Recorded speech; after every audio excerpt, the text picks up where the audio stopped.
Hi everyone, it's Evangeline here at etrailer. Today we're taking a look at the RockyMounts AfterParty Swing Away Bike Rack. We'll see how it fits here on our 2017 Nissan Murano.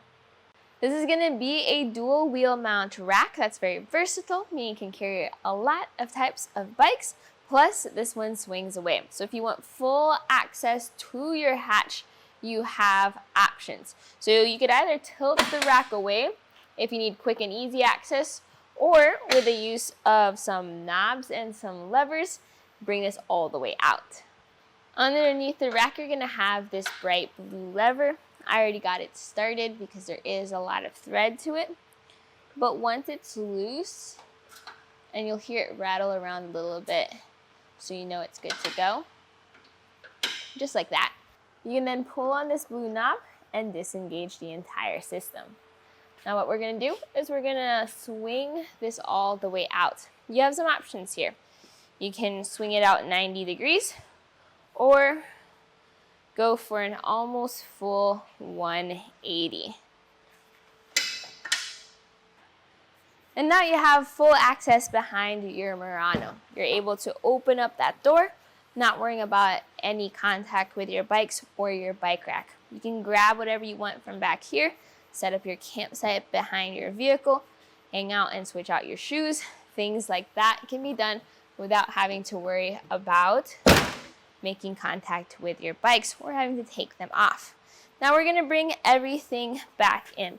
And we have different knobs here that we are going to manipulate. One is gonna be for the rack, and the other is gonna be for this pivot arm. So, kind of have limited space here in our garage, but we're gonna bring everything back in. 1 and 2. And those levers are all going to stay in the open position and catch onto that base, but now you need to tighten everything back down before you can start driving again. So what types of bikes can you carry with this rack? Well, just like the RockyMounts guide rail, if you're familiar with that one, it has a 60-pound weight capacity and can carry wheelbases of up to 55 inches. So if you have your longer mountain bike frames, this is going to be a great fit for it. And that dual wheel design also makes for not just zero contact on your frame, but also a quick and easy way to load up the bikes. Those wheel mounts have these levers that help activate them. So there's two options here. What I like to do first is press the lever, and that's going to give me my initial click. And then that way I have a little bit of give so I can open up the lever and then push the cradle completely out. So if you find that your wheel cradles seem a little sticky, just give them a little click, then open them.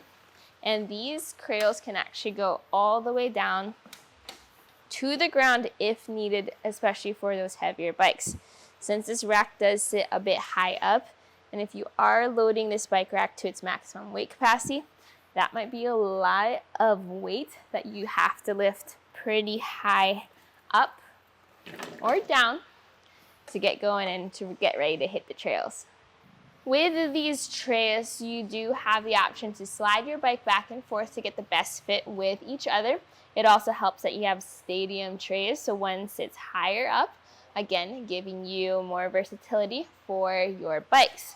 Now, with the tray, you can see it also has little divots, and that's going to be for different tire widths, whether you have your skinny road bike tires or your wider tires of up to 3 inches. When you put those levers back in, you're going to start hearing a clicking sound.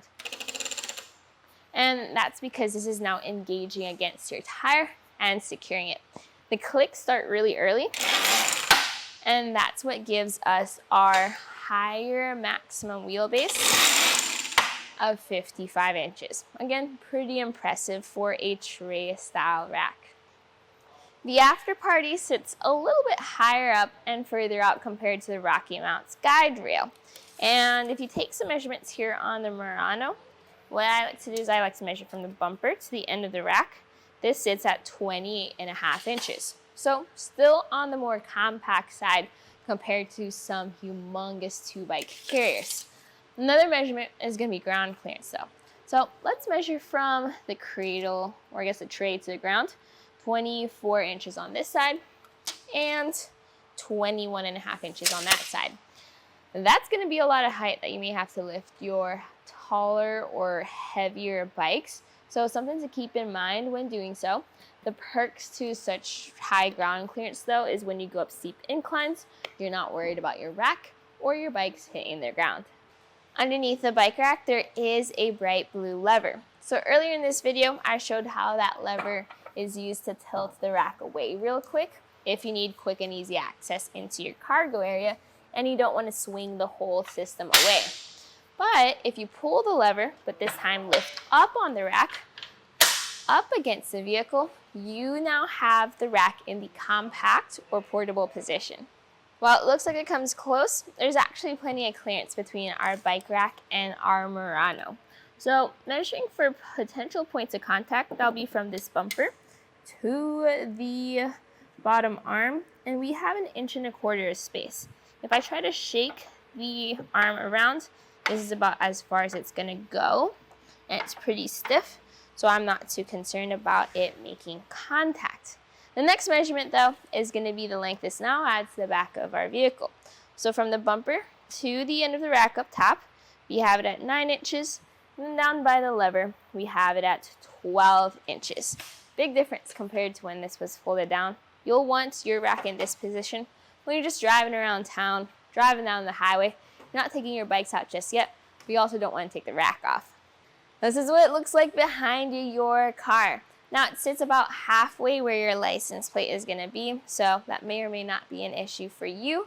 It does sit below where your backup camera is though, and that's going to be awesome for visibility. You might still see the top of the rack, but nothing extremely obnoxious. And another thing you're going to see is your rear view window as well as your tail lights. Those are going to be fully visible.